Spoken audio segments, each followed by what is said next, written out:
再吃一口就不冷了。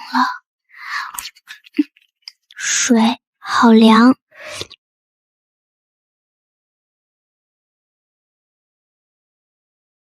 丫头，大冬天这么冷，怎么一个人躲在这里啃冷窝窝头？俺爸俺妈去南方打工了，好久没回来了。爷爷奶奶身体不好，天天都要吃药，俺多省下一口饭钱，爷爷奶奶就能多买一片药了。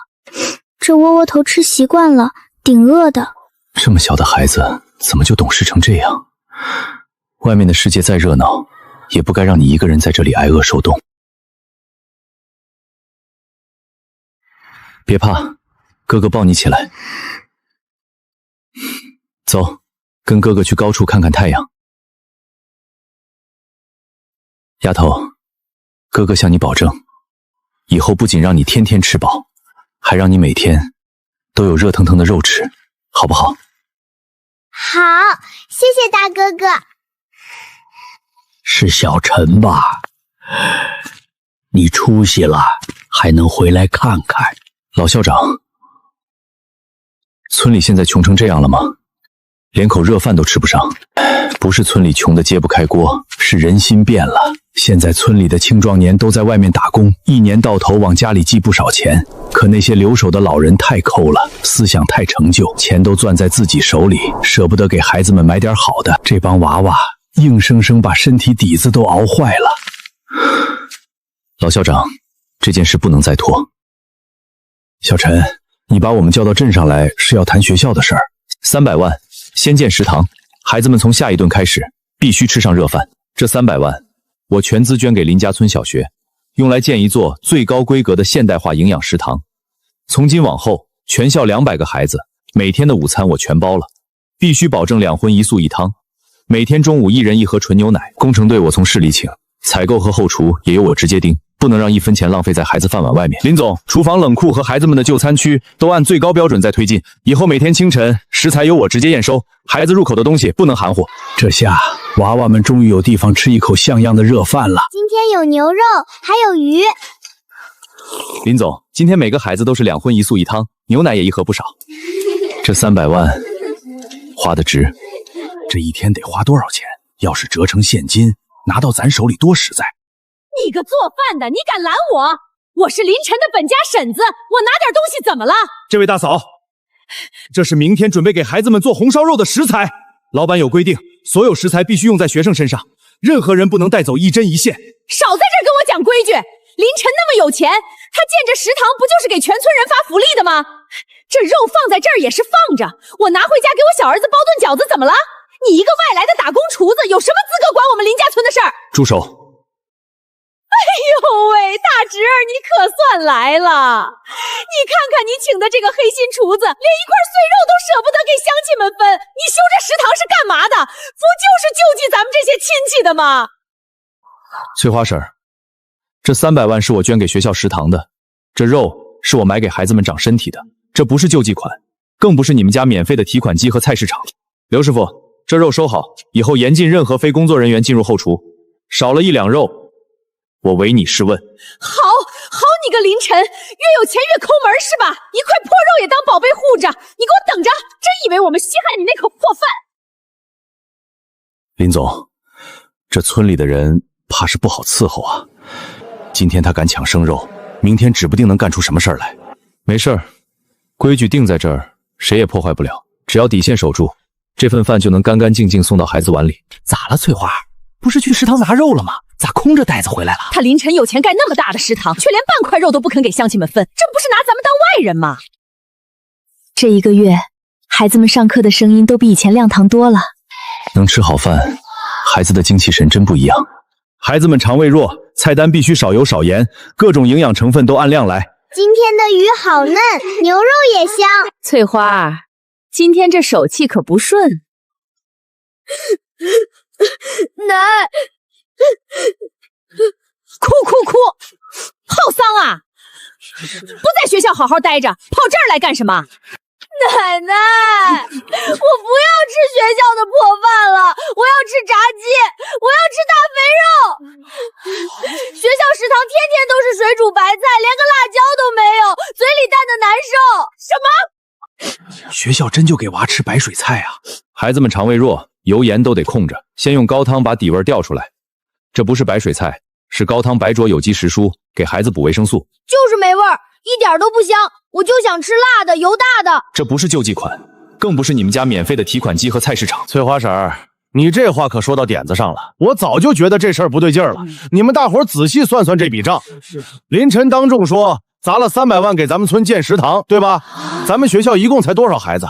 满打满算也就200来个。他说是管饭，300万平摊到这200个孩子身上，一天一个孩子，起码得有40-50块钱的伙食费吧？50块钱一天啊！搁镇上的馆子里能买2只烧鸡外加1斤猪头肉了。可你们看看，给孩子们吃的是啥？清蒸鱼，那鱼连个酱汁都不放，跟白水煮的有什么两样？还有那什么西兰花，清清淡淡一盘菜，孩子能爱吃才怪。这种破菜，撑死了也就值个5-6块钱。这么一算，300万里头怕是真有不少说不清的地方啊！没有重盐撞油，哪能算好饭？孩子吃着当然没劲。什么深海鱼、有机菜，听着花哨，孩子哪吃得下去？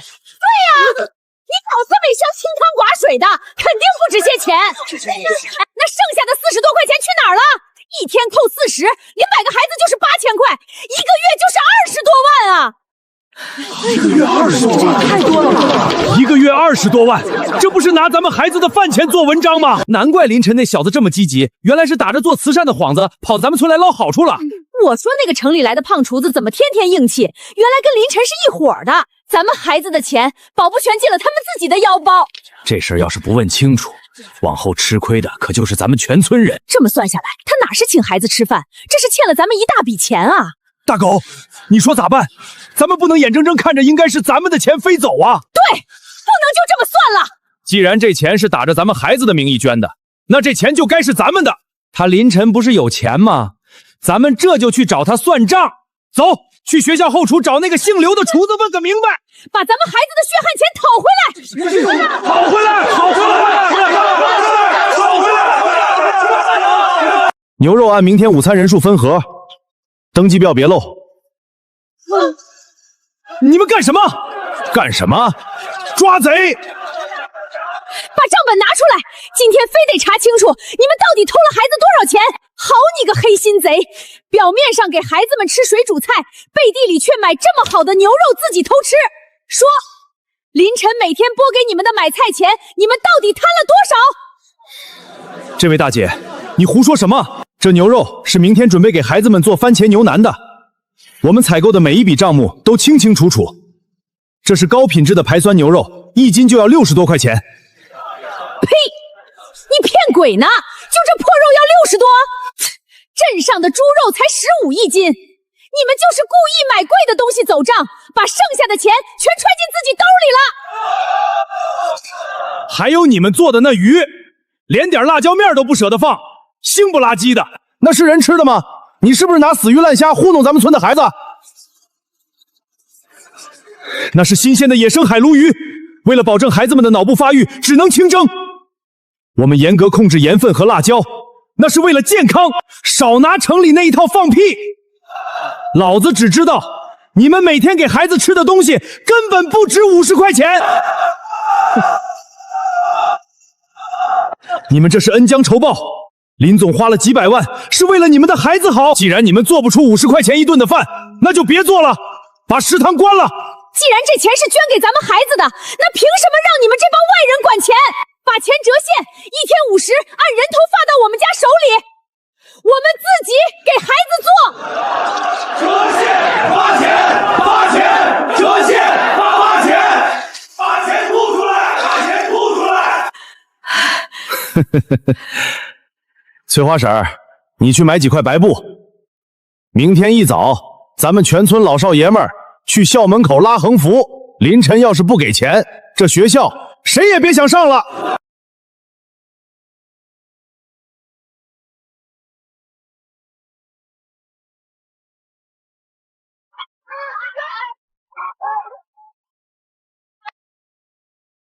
大家伙都来评评理啊！林晨这个丧尽天良的，打着做慈善的幌子，每天贪慕我们几万块钱，给咱们的亲哥肉吃没滋没味的烂菜叶子。今天他要是不把钱吐出来，这破学校谁也别想开课。你们这是在胡闹！凌晨捐钱建食堂，是为了让孩子们吃口热乎饭。你们不感恩就算了，怎么还能聚众闹事？快把横幅扯了，别耽误孩子们上课！老东西，你少管闲事儿！校长，我告诉你们，今天就是天王老子来了，这钱也必须折现发给我们。凌晨那个缩头乌龟呢？让他滚出来！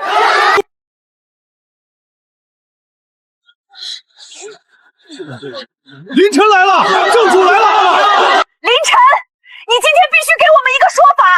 你贪了我们孩子的伙食费，今天必须得现还给我们。听说你们对食堂的伙食不满意，想要折现？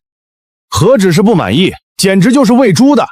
林总，咱们明人不说暗话，你号称投了300万管全校200个孩子的饭，我们大伙算过了，这笔钱平摊下来，一天一个孩子起码得有50块钱的标准。可你看看你们食堂做的是什么？没油没盐，连点辣椒都不放，成本顶天了也就5块钱，剩下的45块钱去哪儿了？啊？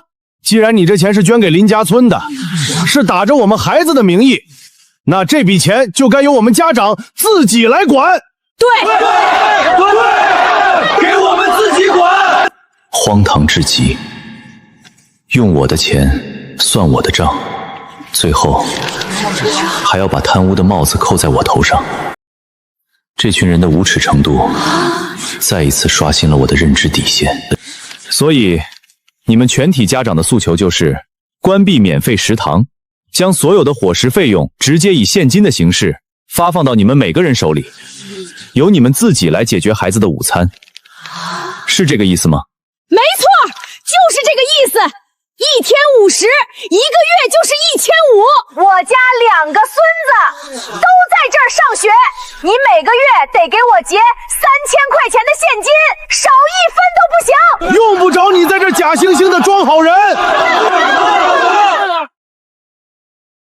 好，这大老板就这么被我们拿捏了。不过我凌晨做事向来最讲究契约精神。既然大家不想吃食堂，强烈要求折现，我完全尊重乡亲们的意愿。这是自愿放弃食物供餐及伙花费折现免责协议书，想领钱的家长必须亲自在上面签字按手印，签了字就代表你们彻底放弃了在村小学免费就餐的权利。以后孩子与我凌晨与学校没有任何关系。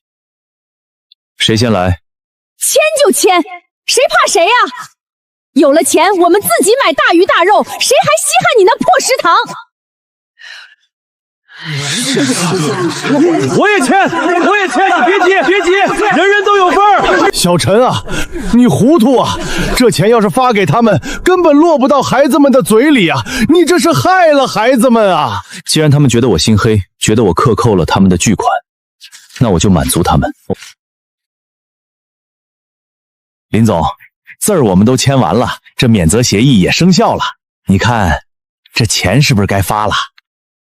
大家伙可都等着拿钱去镇上割肉呢。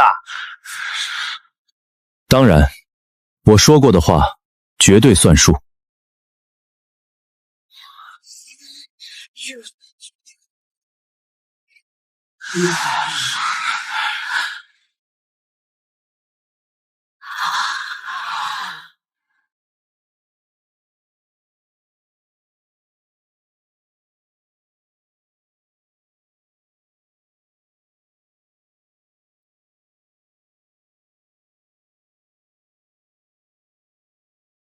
这是你家孩子今天的伙食费。林晨，你耍老子！1天50，你给我4块钱，打发叫华子呢？4块钱？凭什么只有4块钱？你那300万呢？剩下的钱去哪儿了？你这是明目张胆的私吞！王大狗、李翠花，看来你们不仅法盲，而且脑子也不太好使。那300万是用来建食堂硬件，请大厨买顶级食材的，那是我们企业的慈善捐赠。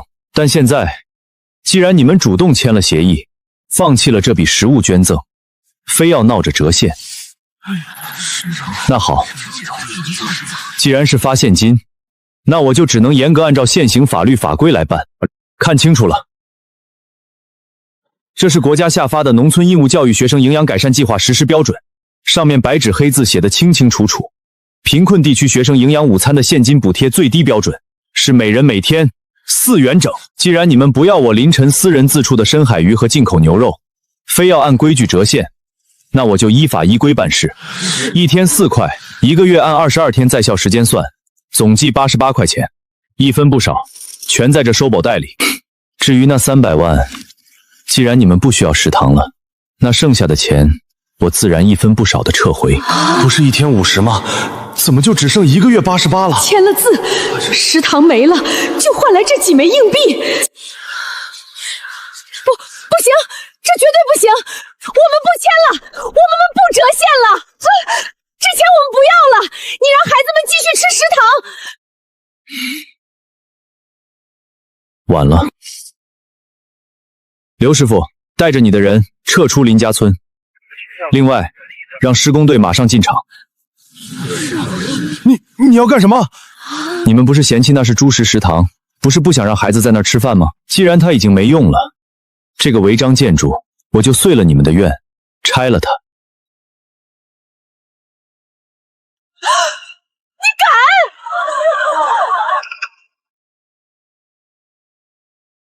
不要啊！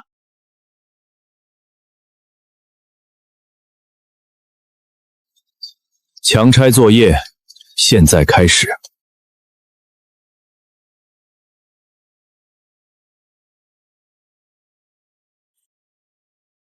我的肉啊！我的大肉啊！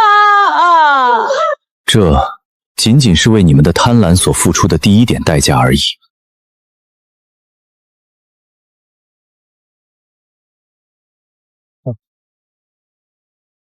林总，长桌已经支好，信封也按名字摆好了。信封压住了，风吹不乱。各位家长，既然协议已经签了，现在开始发本月的折现伙食费，按照最低标准，每人每天4元，本月在校时间22天，合计88元。领完钱，核对无误后签字走人。李翠花女士，这是2个孩子的主温金，请签收。知道了，知道了。就这点钱，打发要饭的呢？我2个孩子的命就值这点钱？李女士，这是按照统一标准核算的，请您理解。这也太欺负人了！88块钱能干啥？林晨，你做这么绝，就不怕遭报应吗？李翠花，白纸黑字是你自己签的，按手印的时候你可是跑得最快的。我成全了你想要现金的愿望，你怎么反而不高兴了？都签了，拿了就走吧。奶奶，我饿了，今天中午吃啥？我要吃大鸡腿。吃，就知道吃。老娘今天打牌输了底朝天，哪有钱给你买鸡腿？去小卖部买包辣条对付一口，喝点井水灌个水饱就行了。我不，我要吃肉。学校食堂以前天天都有肉。以后只有这个，爱吃不吃，不吃饿着。不能哭。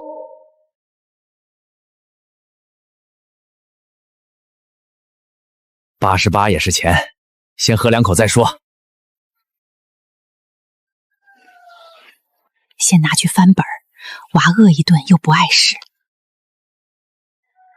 他们都有吃的，我只有这个。以前中午有热饭的，以前的饭是热的，还有肉。吃了这个就不饿了吧？比以前还难受。哇！疼，肚子疼。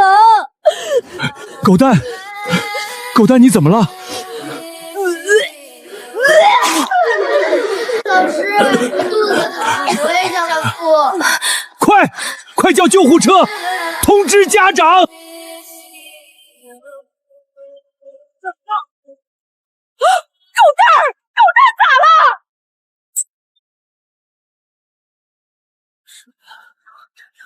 谁是病人家属？我是狗蛋儿的奶奶，大夫，我孙子咋样了？咋样了？你们这些家长是怎么当的？急性肠胃炎并发重度营养不良，还有一个孩子出现了食物中毒引起的小儿肾衰竭早期症状。食物中毒，这怎么可能呢？怎么不可能？我们给孩子洗胃，洗出来的全是劣质的工业辣椒面和发霉的淀粉肠残渣。孩子本来就极度缺乏营养，胃黏膜薄得像纸一样，你们还让他们天天吃这种毒垃圾，你们这是在草菅人命！都怪我！这半个月，我每天就给狗蛋1块钱去买那些3无辣条。大夫，那现在该咋办啊？你快救救孩子们啊！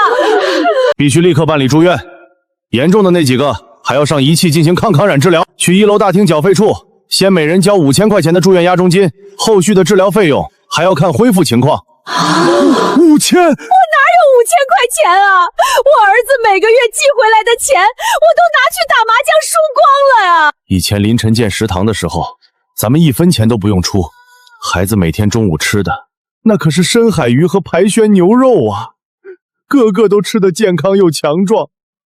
咱们这到底是造了什么孽呀？为了那一天4块，1个月88块的巨款，咱们亲手砸了食堂，逼着孩子去吃的呀！88块还没捂热，现在要交5000块的天价医药费。免了丢西瓜，咱们这是把孩子的身体都搭进去了。不对，这事不能怪我，这天价医药费必须找个垫背的，都怪你，王大狗！要不是你怂恿我们去拉横幅，说一天能分50块钱，我能去逼凌晨把食堂拆了吗？这医药费你得替我出！你好意思吗？当初在协议上按手印的时候，你比谁跑得都快，现在出事了赖老子！这5000块钱押金凭什么我家出？当初是你们非要抱团逼林老板的。现在放什么屁？谁都别想把医药费赖到老娘头上！林总，跟您预料的一样，这群人出事了，现在正为了医药费互相狗咬狗呢。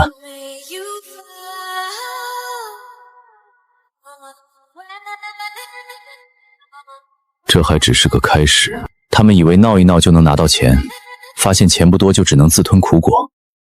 但他们那种人是不见棺材不掉泪的，等医药费把他们逼急了，他们马上就会回过头来继续反咬我一口。通知法务部和公关部，把之前收集的所有监控和财务证据全部整理归档。好戏快要开场了。护士都催了3遍了，再不交齐这5000块押金，立刻就得停掉孩子的药啊！大狗，这可咋整啊？我给亲戚打了1圈电话，人家一听借钱全给挂了。我家狗蛋儿还在里面躺着，小脸白的跟纸一样，这可要了老命了！你问我问谁去？老子卡里就剩200块钱了。早知道那4块钱拿得这么烫手，我怎么都不去按那个手印儿。悔呀！真是肠子都悔青了，放着一天几10块的营养餐不要，非去贪那4块钱现金，结果现在不仅要倒贴5000块，孩子还遭了这么大的罪。哭啥哭？有啥好哭的？这事儿归根结底怪咱们吗？要怪就怪凌晨那个王八蛋！大狗，你这话啥意思？是咱们自己签字要折现的呀！他凌晨那么大一个老板，拔根汗毛都比咱们的腰粗，他明明知道一天4块钱根本吃不饱肚子，他还故意发给咱们，他安的什么心？他就是故意看咱们的笑话，故意想饿着咱们的孩子。再说了，他要是不把食堂给强拆了，咱们的孩子能去买那5毛钱的辣条吃吗？能吃出毛病吗？所以这医药费凭什么咱们出？就该他凌晨掏钱，就该他凌晨掏钱。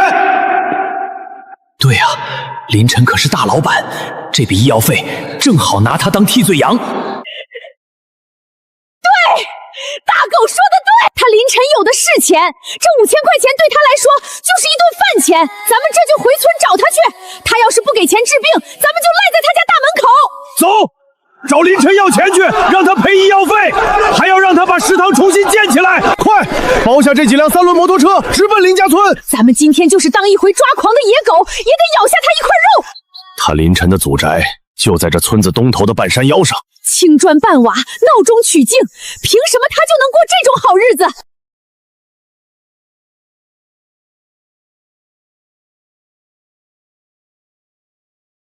凌晨啊，大侄子啊，你快开门啊！你要救救你侄子狗蛋儿的命啊！林总，是王大狗那帮人，看来是走投无路跑来讹人了，要不要我把他们赶走？不用，门外那么冷，让他们进来吧。戏台子都搭好了，不看看他们怎么演，岂不是辜负了他们？大侄子，你可不能见死不救啊！狗蛋快不行了，医院要5000块钱的手术费，婶子我实在是砸锅卖铁也拿不出来啊！说话就说话，别动手动脚。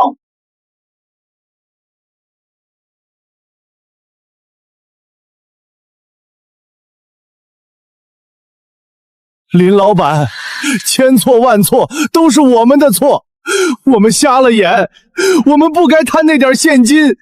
可是大人有错，孩子是无辜的呀，您就大发慈悲，替我们把这医药费给交了吧。对啊，林总，您身价上亿，手指头缝里露出一点，就够救这些孩子一条命了呀。前几天还嚣张跋扈，指着鼻子骂我黑心资本家，如今却这般低头哈腰的摇尾乞怜，真是精彩的丑态。说完了吗？阿强，去把前几天大家签的协议拿出来。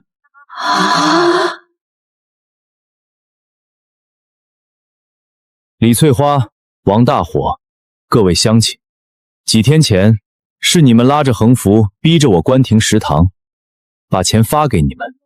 这份协议的第3条，我当时在现场念得清清楚楚。自本协议生效起，乙方自愿放弃甲方提供的免费餐饮，乙方领取折现现金后，需自行负责未成年人的饮食起居。若因营养不良、饮食不卫生等原因，导致未成年人出现任何健康问题及医疗费用，均由乙方自行承担，与甲方及学校概无任何关联。白纸黑字，你们自己签的字画的押，怎么？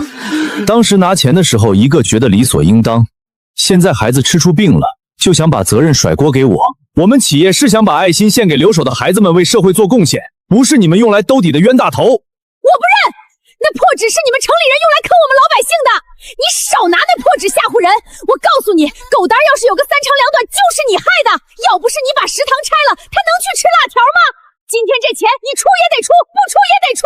就是林晨，你别敬酒不吃吃罚酒。你这么有钱，给村里看个病怎么了？你这么为富不仁，就不怕走不出这林家村吗？道德绑架不成，直接变成了赤裸裸的威胁。真以为我林晨脾气很好吗？王大狗，你太高看你自己了，也太低估我林晨了。我林晨在商场上摸爬滚打这么多年，最重契约精神。我捐钱是情分，我按规矩办事是本分。你们既然选择了那每天4块钱，那就必须咽下4块钱带来的所有苦果。阿强，送客。如果有人敢在门口赖着不走或者挑事，直接报衙门起诉他们。我林晨别的没有，就是律师团队多。我倒要看看是你们的骨头硬，还是法律的硬。林晨，你个铁公鸡，你会遭报应的！好你个林晨，你不仁就别怪老子不义。你有钱有势是吧？你懂法是吧？老子是不懂法，但老子懂怎么搞臭你。大狗，现在咋办啊？咋办？他最在乎的不是他那大老板的面子吗？老子去网上曝光他。村东头那个二六子不是在搞什么短视频网红吗？老子这就去找他。我要让全网的人都知道，他林晨是怎么克扣留守儿童口粮，怎么把咱们孩子逼进医院的。我要让他身败名裂。一场汹涌的舆论风暴即将被这群刁民亲手点燃，而他们并不知道，这正是我期待已久的风暴。深夜，一条在社交媒体上悄然爆火的短视频以惊人的速度疯狂传播。视频的封面是一张极具视觉冲击力的照片，视频的标题刺眼至极。大家快看呐，这就是所谓的慈善家林晨做的好事。他回村里建了个什么营养食堂，那哪里是给孩子吃的，那就是变相克扣钱财，逼着咱们家长把伙食费折现，却只发4块钱一天。现在孩子吃坏了，住院费每人5000，他林晨却连给孩子的一句道歉都没有，更别提承担医药费了。视频的最后还穿插了李翠花躺在地上撒泼打滚的片段。为了增加购，还花钱请了个专门在本地搞流量的网红博主进行剪辑，各种悲情音乐、煽动性词汇铺天盖地。短短2个小时，弹幕彻底刷起来了。天哪，这种人也配叫企业家？还回村献爱心，我看就是作秀来的。林家村的父老乡亲太可怜了，这个人太可恶了。汹涌的讨伐声不仅冲上了本地热搜，甚至开始蔓延到凌晨的评论区。集团的股价出现了小幅震荡，公关部经理的电话已经快要把凌晨的手机给打爆了。林总，网上现在铺天盖地都是对您的声讨，视频转发量已经破了50万，您是不是先发个声明回应一下？回应？为什么要回应？这种视频删得越快，他们越觉得我心虚。可是您的个人名誉还有公司的声誉，让公关部继续监控，记住，什么都不要做，任由他们闹。我要让他们跳得更高，摔得更惨。大狗，咱们现在可是全村的英雄，只要再闹一把，凌晨那个缩头乌龟肯定得乖乖要废。林总，中午正就置顶公告已发。今天关于小学食堂及相关财务纠纷，我将进行全网直播回应。大家好，我是林晨。关于近日网上流传的克扣留守儿童口粮视频，我仅通过3份证据给大家揭示所谓的真相。第一份是食堂那300万的建设合同、全套顶级设备的购买发票，以及每日采购高端食材的千万级财务转账流水。大家请看，这是采购记录，每一天的深海鱼、排汆牛肉都有冷链物流轨迹图和收货回执。如果这叫喂猪，那我建议大家伙看看自己平时吃的是什么。这是村民们当时在门口的诉求直播录像，以及他们亲手按下红手印的协议书。我去，人家好心捐钱，他们竟然去砸人家食堂。每天50块钱标准，顿顿牛肉鱼肉，这还喂猪？这帮村民良心让狗吃了吧！这是最重要的第3份证据，这是村口小卖部的监控视频，大家看仔细了。他们领到钱后，用这所谓的伙食费，毫不犹豫地花给了自己，还有成堆的过期零食，这就是他们嘴里的为了孩子。他们口口声声说我是回村作兴，却在领到补贴后的第1秒，把钱塞进了自己的口袋，转头给孩子喂下了足以导致身体出问题的垃圾。证据就在这里，我已经全部移交给了衙门及教育监察部门。恶心，简直太恶心了！我见过贪财的，没见过这么丧尽天良的。拿孩子的救命钱去打牌买酒，这还是人吗？完了，全完了！他凌晨怎么连小卖部的监控都能弄到手啊？坐牢，这可是要坐牢的！与此同时，镇卫生院内，那个帮助他人的视频博主终于迎来了事情败利后的结果。怎么会这样？他发布的不实内容最终全部被查明。看着眼前的一切，黄毛彻底慌了。他没想到自己为了流量编造的内容会让他付出这么大的代价。王大狗，你不是说凌晨就是个软柿子吗？你害惨我了！王大狗脸色惨白，他还没来得及躲开，来人已经找到了他。证据摆在面前，他已经无法狡辩，他只能低下头接受后续处理。原本应该是果收购商进村收货的日子，后山上的果蔬是村里最大的收入来源。往年的这个时候，村口早就停满了来拉货的大卡车，但今天太阳都已经升得老高了，村口却空荡荡的，连个车轮印都没有。喂，张老板啊，今天怎么还没派车来？我们村的蜜柚都摘下来装好筐了。拉倒吧，谁敢去你们林家村收货啊？现在全网都知道你们村的人是什么德行，人家林总花几百万给你们建食堂，你们不仅砸了，还反咬一口，我疯了去跟你们做生意，万一你们说我的秤有问题，把我的车也给砸了怎么办？以后的合作全部取消，你们的果子自己留着吃吧。这连原本打算建厂的大企业也连夜发布声明，宣布更改指示，绝不录用任何林家村籍贯的员工。完了，全完了！我的2万斤土豆全在地里刨出来了，卖不出去，这2天一受潮全得烂掉。我家还有3000斤米柚啊，这可是全家老小1年的钱啊！后续治疗费要尽快补上，不然只能维持基础治疗。交不上钱，狗蛋的营养针也停了，钱没了，活路也没了，后面还怎么治？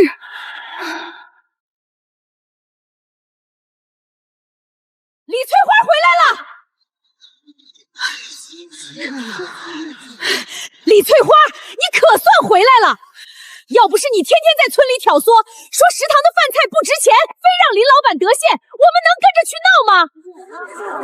现在好了，孩子吃坏了肚子，医院的谁出？就是，我家的土豆本来都谈好收购了，现在人家一听是林家村的，直接不要了。还有我家的苹果，全砸手里了。都是你和王大伙在网上乱说，把全村名声都搞臭了。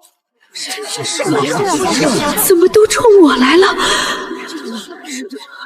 你们都冲我嚷嚷什么？这事儿能全怪我吗？当初要钱的时候，你们不也一个个点头了吗？现在出事儿了，就都往我身上推。不是你带头，我们能去吗？王大狗现在被带走了，你也跑不了。你得给我们一个说法。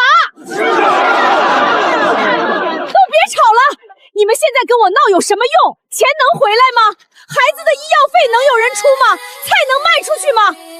咱们得找上面，找县里，找市里。林晨不是有钱吗？他不是说给孩子捐食堂吗？现在孩子出了事，村里也被他害成这样，凭什么他拍拍屁股走人？可那食堂不是还没正式用吗？再说之前的饭菜……你傻呀！上面的人知道这些细节吗？咱们得先下手为强啊！咱们就写说林晨打着慈善的旗号作秀，说他捐的东西有问题，说他害得村里孩子生病，害得大家没钱看病。可这能行吗？怎么不行？咱们全村一起签字，100多号人呢，上面能不管？只要事情闹大了，林晨为了息事宁人，肯定得赔钱。对啊，他那么有钱，赔点钱怎么了？就是，咱们现在损失这么大，总得有人负责，不能就这么算了。现在就去村委，谁家孩子去了医院，谁家菜卖不出去，谁家损失了钱，全都写上。写得越惨越好，咱们联名反映，一级一级反映。对，咱们向上反映，最后让上面来查，必须让林晨给个说法。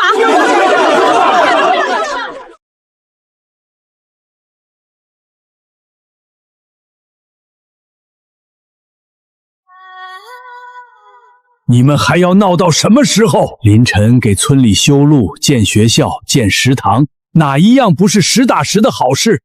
你们自己贪心不足，把事情闹成这样，现在还要反咬人家一口。老校长，你少替他说话。他要是真好心，为什么不直接把钱分给我们？现在孩子出了事儿，村里损失这么大，他就得负责。糊涂啊！孩子出事是因为你们不肯让他们吃学校准备的饭，你们不反省自己，还要继续污蔑别人，非要拿钱去外面买那些不干净的东西。现在出了问损失这么大，总得有人负责。林晨就是那个最有钱、最容易让步的人，就写林晨假借慈善之名博取名声。学校食堂出了问题，孩子身体不舒服，这些也得写上。修路建食堂，说到底就是为了作秀，根本没替咱们考虑。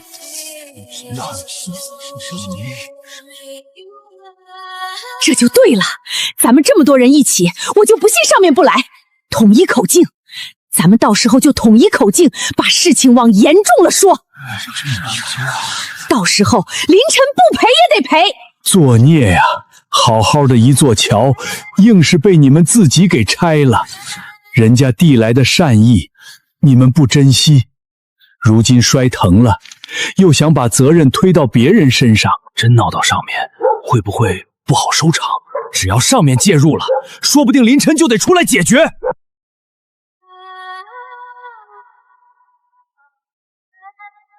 等上面来了，千万不能说漏嘴。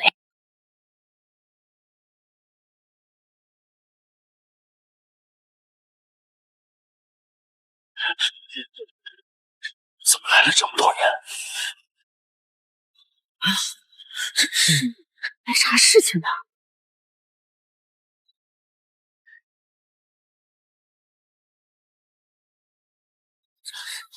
真把人招来了，这回总算有人替我撑场子了。来啦！上面真来人了！大家伙儿快出来呀！上面来人，肯定是来给咱们主持公道了。真的。等会儿可千万别说错了，要是真赔下来，咱家能分多少？他们真是来处理咱们这事儿的。周局长，昨晚相关视频爆了，现在外面都在盯着这边的情况。先把事情一项一项查清楚，谁都不能只凭一张嘴说话。这件事儿不会只听一面之词，所有情况重新核实。领导，您可算来了！我们林家村受委屈太久了。那个林晨表面上做好事儿，实际上根本不顾我们老百姓的想法。他修那个食堂，也不让我们拿现金补贴，我们只是想要一点实际帮助，有错吗？林建国校长在哪里？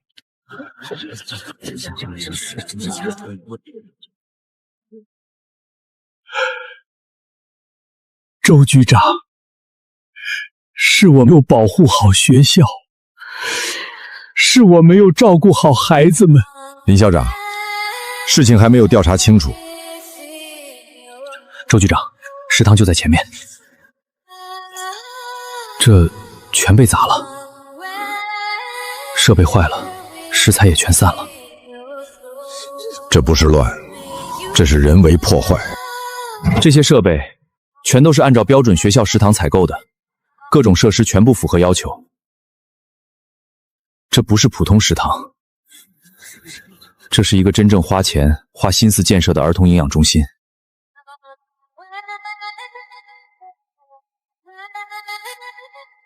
这是他们签的协议，这是领取补贴的记录，这是当天学校监控。这些记录显示，营养餐采购标准一直按照要求执行，每天采购新鲜瓜果鱼肉，保证孩子营养均衡。为了减轻家长负担，相关费用一直由林晨承担。可当时大家想的好像不是这些。为了几块钱，你们逼停了一顿能让孩子吃饱的饭。为了所谓的现金，你们毁掉了一份别人免费送来的善意。你们到底有没有想过孩子需要什么？周局长，村口小卖部查到了，情况很严重。那家小卖部没有正规手续，里面大量销售过期食品和三无零食。很多孩子长期购买这些东西，已经造成部分儿童营养问题。马上安排检查，先保证孩子安全。同时，已经在医院的孩子们，我们全权负责后续的治疗费用。几个孩子不同程度存在营养不良，其中2个孩子需要进一步治疗。就算这样，也不能全怪我们。林晨既然有钱，他就应该负责到底。到现在，你还觉得别人欠你们？林晨给你们建学校食堂是帮助，不是义务。一个人愿意伸手帮你，是他的善良，但你不能因为别人善良，就觉得这份帮助理所当然。调查结果最终公布，王大鱼作为主要组织者，依法接受处理。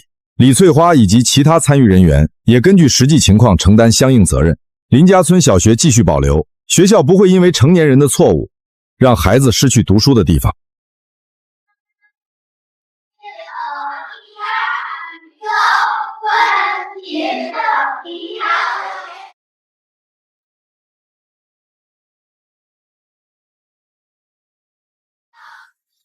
今天召开这个会议，不是为了追究谁的错误，而是希望所有人都明白一个道理：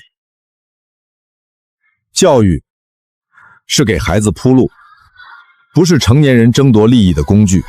现在通报最终调整内容，林晨捐建的营养3项目继续运行，但是学校管理制度全面升级，所有资金公开，所有食材采购透明，成立家长监督委员会，任何人不得以任何理由影响学校正常教学。教研孩子们还能在这里读书。